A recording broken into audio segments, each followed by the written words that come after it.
بسم اللہ الرحمن الرحیم۔ میں ہوں اے انصاری۔ ابھی حال ہی میں جناب محمد شیخ صاحب کی صلوات کی ویڈیو پر میں نے تبصرہ دیا تھا۔ موقع غنیمت جان کر اس کا پارٹ 2 بھی رقم کر رہا ہوں تاکہ لوگ صلوات کے بارے میں تمام گوشے اچھی طرح سمجھ سکیں۔ منکرین حدیث اور مؤیدین حدیث میں اکثر تکرار چلتی رہتی ہے جو کہ لا حاصل ہوتی ہے، کیونکہ اصل گڑبڑ جو ہے، اصل ایرر دونوں میں سے کسی کے سامنے نہیں ہے کہ رسول کا عہدہ اللہ نے ختم نہیں کیا تھا، صرف نبی کا عہدہ ختم کیا تھا 33/40، صرف نبی خاتم النبیین کہہ کر سازش کر کے رسول کی اطاعت کے بجائے حدیث کی اطاعت کر دی، رسول کے عہدے کو بھی ختم کر دیا ساتھ میں سازش کے تحت، اور رسول کی اطاعت کے بجائے حدیث کی اطاعت کر دی۔ بس اتنی سی اصلاح کر لی جائے تو سارا بگاڑ لمحوں میں ختم ہو سکتا ہے۔ لمحوں میں حدیث کی جگہ رسول کر دیا جائے، اور رسول وہ لائیو رسول۔ اس بگاڑ میں بھی دو طبقے ملوث ہیں۔ نمبر 1 فریب خوردہ جو فریب کھا رہے ہیں، اور نمبر 2 فریب کار جو فریب دے رہے ہیں۔ فریب کھانے والے اور فریب دینے والے۔ فریب کار طبقے کی نشاندہی بھی قرآن نے کر رکھی ہے۔ یہ علماء و مشائخ ہی یہ طبقہ ہے، علماء و مشائخ 9/34۔ شیخ صاحب کیا فرما رہے ہیں تو آپ نے سنا ہوگا، ویڈیو میں دوبارہ سن لیجئے۔ وہی جعلنا البیت مثابۃ للناس وامنا، اور ہم نے ثواب کی جگہ اور امن کی جگہ بنایا گھر کو۔ پھر کہتا ہے وَاتَّخِذُوا، اخذ کر لو، لے لو، من کہتے سے، مقام کہتے جگہ، سٹینڈنگ پوزیشن، مقام ابراہیم، سٹیٹس سے، ابراہیم کے سٹیٹس سے، مصلی صلاۃ کی جگہ۔ تو جب مصلی کی صلاۃ کی جگہ ہو گیا تو صلاۃ ہوگی تو وہاں ہوگی نا جگہ، تو وہاں ہو رہی ہے، سب چیز وہاں اسٹیبلش ہے۔ پوری دنیا کی مساجد اس کو فیس کر رہی، سب شطر کہتے ہیں حصہ بن جاؤ۔ حج عمرہ کرنے کے لیے آپ کو وہاں جانا پڑے گا، تو شطر مسجد حرام کا مطلب حج عمرہ کرنے کے لیے وہاں جائیں اور یہ صلاۃ لے لیں۔ پوری دنیا میں ایسی ہو رہا ہے، مساجد وہیں فیس کر رہی ہیں، اور تمام دنیا میں جہاں کہیں بھی ہے، وَمِنْ حَيْثُ خَرَجْتَ، جہاں کہیں سے بھی نکلو، فَوَلِّ وَجْهَكَ شطر المسجد الحرام، اپنے چہرے کو شطر مسجد حرام کا حصہ بنا لو۔ تو ہم گھروں میں صلاۃ قائم کر رہے ہیں، صلاۃ وہاں سے آ گئی۔ کہتے ہیں کہ قرآن میں نماز کا طریقہ موجود ہے، قرآن میں نماز کا طریقہ موجود ہے۔ میں اس نماز کے اندر پڑھنے والے ذکر اور اذکار کو چھوڑ کر، یعنی میں اے انصاری اس نماز کے اندر پڑھنے والے ذکر اور اذکار کو چھوڑ کر اس کی صرف حرکات اور سکنات کی تعداد گنواتا ہوں کہ اس کی حرکات اور سکنات، اس کی ایکٹیویٹیز یہ کتنی ہیں۔ نمبر 1 رفع الیدین، یعنی تکبیر تحریمہ جو ہاتھ اٹھاتے ہیں پہلی مرتبہ۔ نمبر 2 وضع الیدین، ہاتھوں کا باندھنا۔ حنفی زیر ناف باندھتے ہیں اور اہل حدیث سینے پر، یہ بھی الگ الگ ہے دونوں کا۔ نمبر 3 رکوع۔ نمبر 4 قومہ، رکوع سے جو کھڑے ہوتے ہیں نا، چھوٹا سا جو کھڑا ہونا ہوتا ہے، قومہ۔ نمبر 5 سجدہ۔ پھر نمبر 6 جلسہ۔ پھر نمبر 7 دوسرا سجدہ۔ پھر نمبر 8 قاعدہ، یعنی میں 1 رکعت گنوا رہا ہوں، 2 رکعت کی تو بات ہی نہیں کر رہا ہوں۔ پھر نمبر 8 قاعدہ۔ نمبر 9 رفع السبابہ، یعنی انگلی کا اٹھانا۔ پھر اس میں کچھ لوگ انگلی کو حرکت بھی دیتے ہیں، وہ میں چھوڑ رہا ہوں، اس کو چھوڑ رہا ہوں، رفع السبابہ۔ نمبر 10 سلام دائیں جانب، پھر سلام بائیں جانب، یہ 11۔ یہ صرف 1 رکعت کے اندر یہ 11 حرکات ہیں۔ ان 11 حرکات میں سے ان کی اس نماز میں جو یہ پڑھتے ہیں مروجہ نماز میں صرف قیام ہے جو قرآن سے ثابت ہے، بس۔ نہ رکوع ہے، نہ رکوع یہ اور نہ یہ والا سجدہ، نہ رکوع اور نہ یہ سجدہ۔ 4/102 سے سجدہ ثابت کرنے کی کوشش کرتے ہیں، سجدہ، لیکن وہ سجدہ ہے نہیں وہاں پر، وہ یہ سجدہ نہیں ہے، وہ یعنی فزیکل سجدہ نہیں ہے۔ وہ سجدہ کون سا ہے؟ کمانڈر کی کمانڈ سننے کے بعد اس سے سر تسلیم خم کرنا، اس کو اوبے کرنا، یسر کرنا، یہ ہے وہ سجدہ، یہ فزیکل سجدہ نہیں ہے۔ اور وہ والے ہتھیار لگا کر، تیر تلوار بھالے وغیرہ لگا کر فزیکل سجدہ ممکن ہی نہیں ہے، ہو ہی نہیں سکتا۔ اور سجدے پر صلاۃ بھی ختم نہیں ہوتی۔ لہذا وہ سجدہ وہاں پر نہیں ہے، جو انہوں نے صلاۃ میں بنا رکھا ہے وہ سجدہ وہاں نہیں ہے، وہ سجدہ اطاعت ہے وہاں پر۔ اسی طرح سے 243 کے تحت یہ رکوع ثابت کرنے کے ناکام کوشش کرتے ہیں صلاۃ کے اندر۔ صلاۃ میں کہاں ثابت ہو گیا؟ ایک آیت بھی نہیں جو صلاۃ سے رکوع ثابت کرتی ہو۔ کہتے ہیں اقیم الصلاۃ وآتوا الزکوٰۃ وارکعوا مع الراکعین 243 کے اندر۔ حالانکہ صلاۃ ختم ہونے کے بعد زکوٰۃ کا نمبر آیا، اقیم الصلاۃ، صلاۃ قائم کرو، وآتوا الزکوٰۃ، اور زکوٰۃ ادا کرو، یہ دوسرا حکم آ گیا۔ صلاۃ ختم ہو گئی، اب دوسرا حکم آ گیا وآتوا الزکوٰۃ، پھر یہ بھی ختم ہو گیا، پھر تیسرا حکم آ گیا وارکعوا مع الراکعین، اور رکوع کرو رکوع کرنے والوں کے ساتھ۔ تو یہ صلاۃ کے اندر کہاں سے آ گیا؟ یہ رکوع صلاۃ میں کیسے گھس گیا جا کر؟ یہ رکوع کوئی الگ حکم ہے جو ہم یہ ابھی ڈسکس نہیں کر رہے ہیں کہ رکوع کیا ہے، لیکن یہ الگ حکم ہے مستقل، جیسے کہ زکوٰۃ کا الگ حکم ہے، یہ اس میں صلاۃ میں شامل نہیں ہے، اس کا نماز سے کوئی تعلق نہیں۔ حقیقت میں ان 11 حرکات میں سے جو صرف ایک رکعت میں ہے، حرکات میں سے سوائے ایک قیام کے اور کچھ بھی ثابت نہیں ہوتا، کچھ بھی نہیں ملتا۔ آپ کہاں سے کہہ رہے ہیں قرآن سے مل رہی ہے یہ نماز؟ یہ کیسے مل رہی ہے؟ اور یہ قیام اس صلاۃ کا حصہ ہے جو قرآن نے دی ہے، یہ اس صلاۃ کا حصہ ہے جو قرآن نے دی ہے۔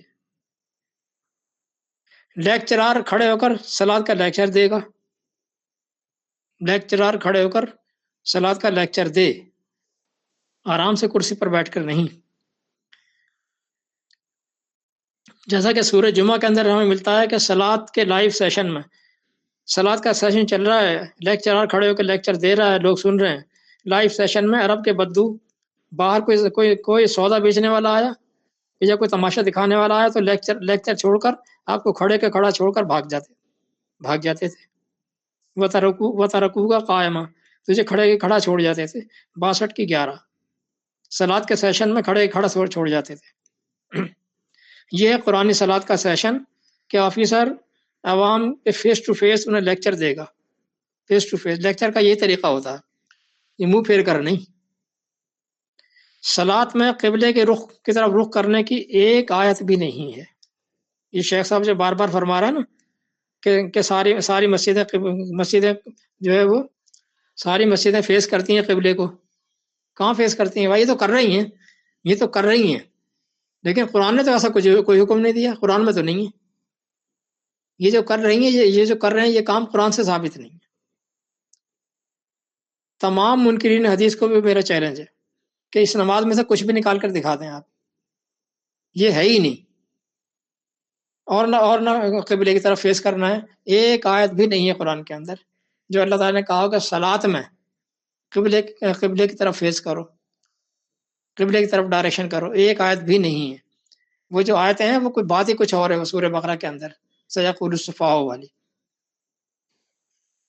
قرآن سامنے رکھ کر یہ تمام حضرات منکرین حدیث ہوں یا مؤیدین حدیث ہوں، 1 انچ نہیں چل سکتے، 1 انچ ہل نہیں سکتے۔ شیخ صاحب تو بیچارے ہیں ہی کیا؟ شیخ صاحب اصل میٹر یہ ہے کہ آپ دیکھتے ہیں کہ جس حکم کی تفصیل دینی ہو تو اللہ تعالیٰ اس کی تفصیل دیتا ہے، اس کی تفصیل دیتا ہے۔ جیسے کہ صوم کو لے لیجیے آپ، صوم جس کو روزہ کہتے ہیں آپ لوگ، صوم، اس میں وقت کے ساتھ کوئی تبدیلی مقصود نہ تھی، وقت کے ساتھ ساتھ کوئی تبدیلی مقصود نہ تھی، تو صرف 5 آیات میں اس کی پوری ڈیٹیل دے دی اللہ تعالیٰ نے، پوری تفصیل موجود ہے صرف 5 آیات کے اندر، سورہ بقرہ کی 183 سے لے کر 187 تک۔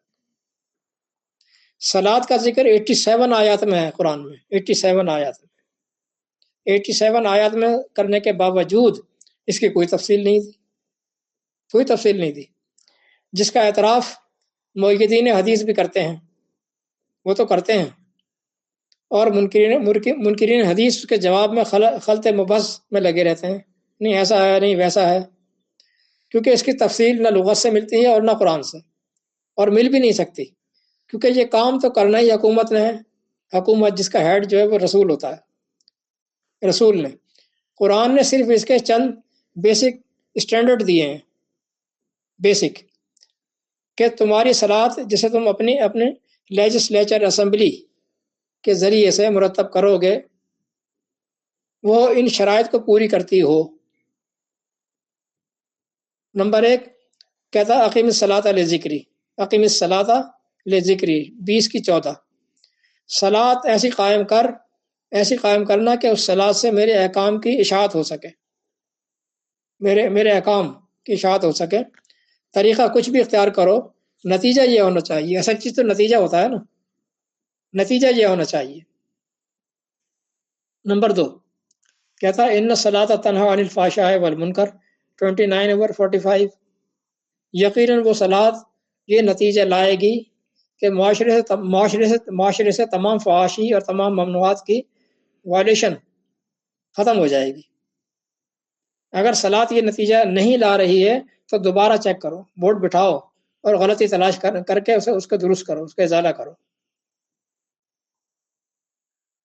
یہ دو جو ہے بیسک یعنی کرائٹیریا دے دیا اللہ تعالیٰ نے اسٹینڈرڈ کہ اس کا یہ معیار ہے. یعنی صلاۃ کا نتیجہ یہ ہونا چاہیے. جب اس معیار پر پوری اترے گی تو صلاۃ ہو رہی ہے، سمجھو کہ ہو رہی ہے. اس کام کے لیے علاقائی آفیسر اپنے اپنے سیکٹر میں موجود لوگ جو اس کے چارج میں آتے ہیں ان کے حالات سے بخوبی واقف ہوگا. ان میں سے کس کی علمی سطح کس لیول کی ہے، ان کو تعلیم کی کس کلاس میں رکھنا ہوگا، ان کا شیڈول کیا ہوگا، ہفتے میں ایک بار یا مہینے میں ایک بار. اسی طرح اپنے سیکٹر کی تعلیم و تربیت کی ساری ذمہ داری علاقے کے آفیسر پر ہوگی. وہ جیسا مناسب سمجھے گا وہ کرے گا. صلاۃ قائم ہونی چاہیے، یہ اللہ کی طرف سے حکم ہے. اس کا نتیجہ برآمد ہونا چاہیے، یہ اللہ کی طرف سے حکم ہے. معاشرے کی تعلیم و تربیت ان کو پبلک لاز سے آگاہی، معاشرے کی تعلیم و تربیت ان کو پبلک لاز سے آگاہی، اور نہ صرف آگاہی بلکہ عملی تربیت یہ ہوگا صلاۃ کا مقصد، تاکہ معاشرے سے فحاشی اور وائلیشن کا خاتمہ ہو. اس طرح سے ہوتا ہے. یہ ہر کسی کو دن میں 5 مرتبہ انگیج کر دینا تو قرآن کا مقصد ہی نہ تھا. اس نے تو کبھی نہیں کہا کہ دن میں 5 نمازیں پڑھنی ہیں. کہاں کہا اس نے؟ تو 5 کا نام ہی نہیں لیا اس نے، فگر ہی نہیں ہے، 5 کا نمبر ہی نہیں ہے. اور وہ بھی لا حاصل. آپ نے دن میں 5 مرتبہ لوگوں کو انگیج کیا اور وہ بھی لا حاصل. بڑے بڑے 6 لاؤڈ اسپیکر لگا کر شور مچانا، دل کے مریضوں کو تکلیف پہنچانا، یہ کہاں لکھا ہے قرآن میں؟ جس کو بلانا ہے مقصود ہے اس کے لیے آسان طریقہ بھی اختیار کیا جا سکتا ہے. اور آج تو بہت سارے طریقے ہیں بلانے کی بات ہے نا. اور یہ دن میں 5 مرتبہ تو وقت برباد کرنے کی سازش ہے جناب. آدھا دن آپ نے ضائع کر دیا بندے کا. تو جناب عالی یہ سارے کام وقت کے رسول نے اور اس کی ٹیم نے کرنے تھے. اس کو ضائع کرنے کے لیے کیا حربہ استعمال کیا؟ سابقہ محمد رسول اللہ کے فوت ہو جانے کے بعد بجائے دوسرا رسول چننے کے، فوت ہو جانے کے بعد ان کے نام سے اپنے تراشیدہ احکام جاری کرنے شروع کر دیے. اس کا نام ان کا لگایا، کام اپنا دکھایا، تراشیدہ احکام جاری کر دیے، بگاڑ دی صلاۃ، بگاڑ دیا صلاۃ کو. جیسے سابقہ انبیاء کے بعد کلرجی، یہ مذہبی ٹولہ کلرجی طبقہ بگاڑتا آیا تھا 19/59 میں جیسا ذکر کیا گیا ہے. سابقہ ادوار میں بھی بگاڑ کی موٹیویشن تو شیطان ہی دیتا ہے نا، دینے والا شیطان ہی تھا. شیطان انسانی روپ میں بھی ہوتا ہے، اور اب بھی شیطانی، یہ کام شیطان ہی کرتا ہے چاہے کسی بھی شکل میں ہو، اور اب بھی شیطان ہی ہے. اب شیطان نے توبہ نہیں کر لی ہے کہ اب میں توبہ کرتا ہوں، یا اللہ اب میں توبہ کرتا ہوں، اب شیطانی نہیں کروں گا، اب نہیں بہکاؤں گا تیرے بندوں کو، اب میں نے توبہ کر لی. نہیں جناب، وہ تو برابر لگا ہوا ہے، وہ اب بھی وہ یہ کام کر رہا ہے. بس فرق یہ ہے کہ اب اس کی چلنے والی نہیں ہے ان لوگوں کے آگے جو اللہ کے بندے ہیں، اللہ کی کمانڈ کے اندر جو آ جاتے ہیں، انڈر کمانڈ جو آ جائیں گے، اس پر ان کا بس نہیں چلے گا. جو اس کی محفوظ کتاب کے اندر محفوظ ہے، اللہ کی کمانڈ اس کی محفوظ کتاب میں محفوظ ہے.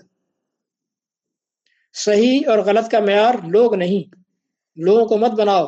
صحیح اور غلط کا معیار اللہ کی کتاب کو بناؤ. انسان کو نہیں، قرآن کو. جب آپ نے ایسا کرنا شروع کر دیا، جب بگاڑ ختم ہونا شروع ہو جائے گا، سدھار آ جائے گا. چلیے، والسلام.